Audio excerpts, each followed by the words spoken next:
안녕하세요, 집연구소입니다. 제가 요즘에 모니터에 관심이 정말 많이 생겼습니다. 그래서 올해는 모니터 리뷰를 좀 할 건데요. 단순히 이런 제품이 있다 정도 소개만 하는 게 아니고 최대한 객관적인 지표로 정리를 해서 이 모니터는 저 모니터보다 어떤 점이 좋고 나쁘다를 구별할 수 있도록 하려고 합니다. 그래서 오늘은 20만원대 중소기업 게이밍 모니터를 리뷰하려고 합니다. 리트의 27A라는 27인치 게이밍 모니터고요. 리트는 처음 들어본 브랜드일 텐데 사실은 국내 브랜드인 이그닉의 서브 브랜드입니다. 이그닉은 자체 개발로 가고 리트는 까다롭게 선별한 제품을 수정해서 유통하는 방식으로 이원화로 가는 것 같아요. 개인적으로 가성비 모니터들 리뷰를 좀 살펴보니까 이게 가격이 저렴해서 추천한다는 결론이 되게 많더라고요. 근데 그럴 거면 이 모니터건 저 모니터건 바꿔서 리뷰를 해도 동일한 결과가 나올 거잖아요. 분명히 이 가격대에서도 차이가 있긴 있을 건데 그럴 거면 내가 한번 써보고 하나하나씩 정리를 해보자는 생각에 진행을 하게 되었습니다. 사족이 좀 길었죠. 리뷰는 옆에 보이는 순서대로 스펙부터 응답 속도까지 하나하나씩 해보도록 하겠습니다. 이 제품은 27인치 TN 패널의 게이밍 모니터입니다. FHD 해상도를 가지고 있고 165Hz 주사율, 오버드라이브 시 G2G 1ms의 응답 속도를 가지고 있다고 합니다. 1000대 1의 명암비, 280 칸델라 밝기값, sRGB 99%, 플리커 프리, 프리싱크까지 지원을 합니다. 이게 진짜 기재된 스펙이 맞는지는 실제로 확인을 해봐야겠죠. 가격은 229,000원으로 중저가대 가성비 모니터입니다.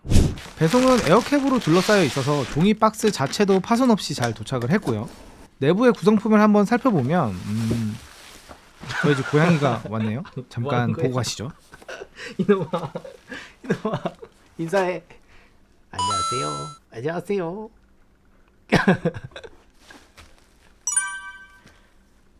조립에는 십자 드라이버가 필요한데요. 스탠드 조립 시 한 번, 스탠드와 모니터를 결합할 때 한 번, 총 2번 필요합니다. 구성품은 설명서, 어댑터, DP와 HDMI 케이블 모두 제공합니다. 어댑터 크기가 작은 게 좀 눈에 띄고 DP는 20핀 더미핀 케이블입니다.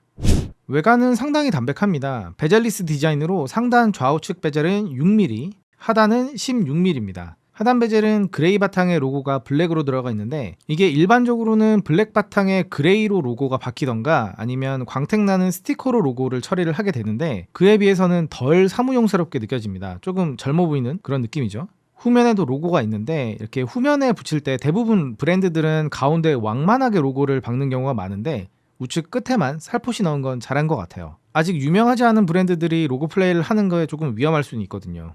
후면 양쪽 아래에는 2W 내장 스피커가 양쪽에 각각 달려 있습니다. 패널의 경우 논글레어 코팅인데 다른 모니터에 비해서도 훨씬 더 안 비치는 코팅입니다. 그렇기 때문에 화질의 저하가 조금 있을 수는 있는데 대신에 게임을 할 때에는 빛 반사는 훨씬 더 적게 느껴집니다. 그리고 최근 TN 패널들이 시야각이 많이 개선돼서 위에서 볼 때나 좌우에서 볼 때는 시야각이 생각보다 제법 괜찮았어요.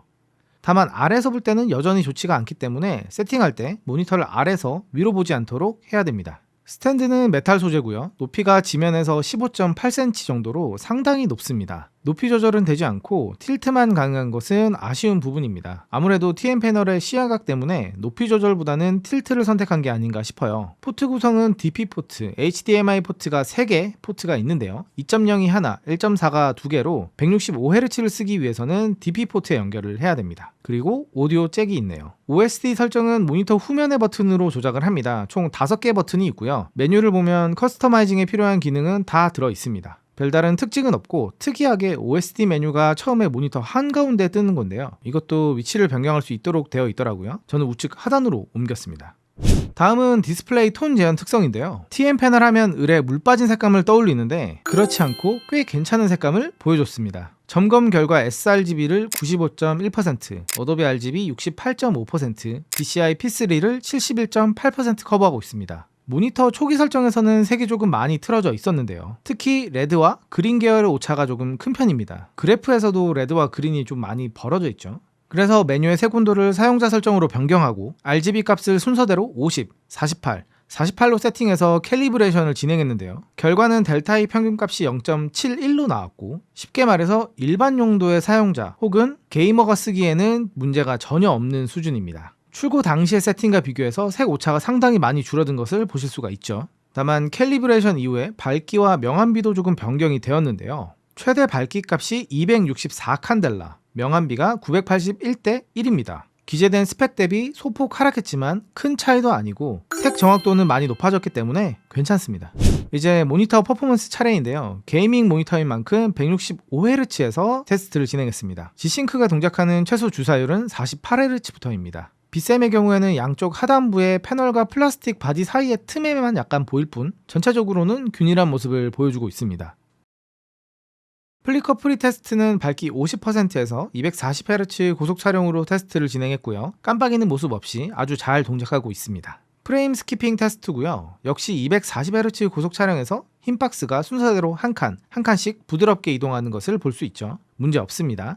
다음은 응답 속도 UFO 테스트입니다. 프리싱크를 켠 상태고요. 오버드라이브를 끈 상태와 오버드라이브를 켰을 때 3가지 옵션, 그래서 총 4가지 상황에서 테스트를 진행했습니다. 오버드라이브를 끈 상태를 보면 UFO의 꼬리 부분에 긴 잔상이 보이는데요. 이걸 오버드라이브 모드를 한 칸씩 올릴수록 이런 잔상들이 조금씩 사라지고 있는 게 보이시죠? 그래서 결국 오버드라이브 높음에서 잔상이 사라졌고 역잔상도 없었기 때문에 G싱크를 켜는 조건에서는 오버드라이브 높음을 추천드립니다.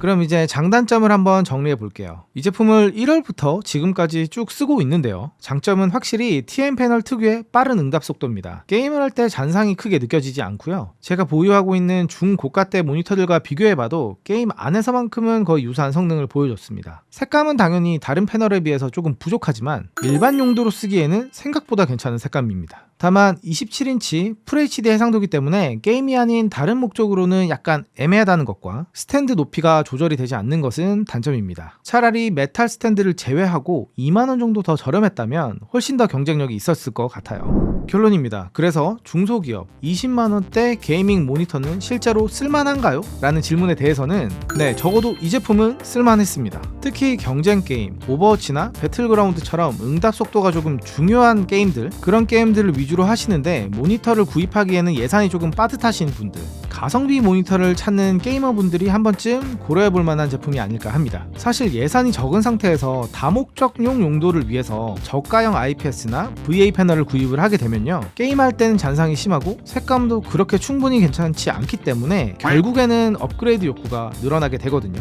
그래서 그럴 때는 그냥 게이밍 쪽의 비중을 아주 크게 두고 TN 패널을 구입하는 게 게이머 측면에서는 훨씬 더 좋은 선택이라고 생각이 듭니다. 네, 이번 리뷰는 여기까지입니다. 궁금하신 점은 댓글 달아주시고요. 그럼 저는 다음 영상에서 뵐게요. 감사합니다.